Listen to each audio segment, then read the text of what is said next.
Smatraš li to možda zato što je streljaštvo slabo medijski popraćeno? Znači, da li mediji imaju najvažniju ulogu u tome svemu?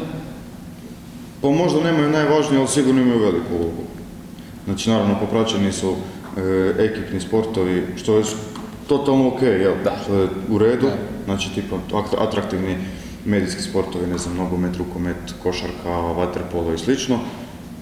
Ali manji pojedinačni sportovi nisu, ali isto manji pojedinačni sportovi koji bi trebali biti više popraćeni, u kojima ima više i puno više većih uspjeha nego u nekim tim istim ekipnim sportovima, nažalost nisu toliko popraćeni ni razvikani toliko. Da, u stvari, reci. A da li možda, znači znamo kakva je situacija u Hrvatskoj, da li možda u nekoj drugoj zemlji, europskoj možda ili svjetskoj, da znaš da je nekakva drugčija situacija možda, što se tiče streljaštva, ili da li je u biti streljaštvo stvarno, znači, sport koji je ipak medijski nepraćen u drugim državama?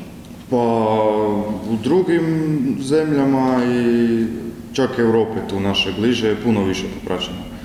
Možda ne toliko medijski, pa u stvari je, evo tipa u Srbiji puno, znači čim izađe neki sportaš, strelac koji je već ostvario nešto, odmah se radi na njemu. Znači dobije, ne znam, stipendiju, odmah se nešto događa kako bi taj isti došao do nekog vrha. Da. A nije da samo se radi na njemu ili oko njega kad tek dođe do vrha. Da. Imaš li možda savjet, mislim, glupo je to malo zapitati, ali imaš li možda savjet kako promovirati hrvatski sport općenito i streljaštvo? Znači, kako dovesti do toga da možda sakupimo neka financijska sredstva ili nešto? Općenito hrvatski sport? Općenito. Pa ne znam, mislim da je hrvatski sport općenito na jako visokoj razini, s obzirom na broj stanovnika i na opću populaciju. Ali teško je promovirati jedan drugi manji, nazovimo manji sport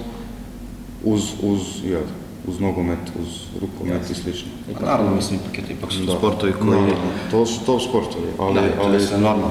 To je normalno, naravno, i to je u redu, jel? Ali mi smo tu iz malih sporta, znači, mi smo ti koji se sami trebamo boriti za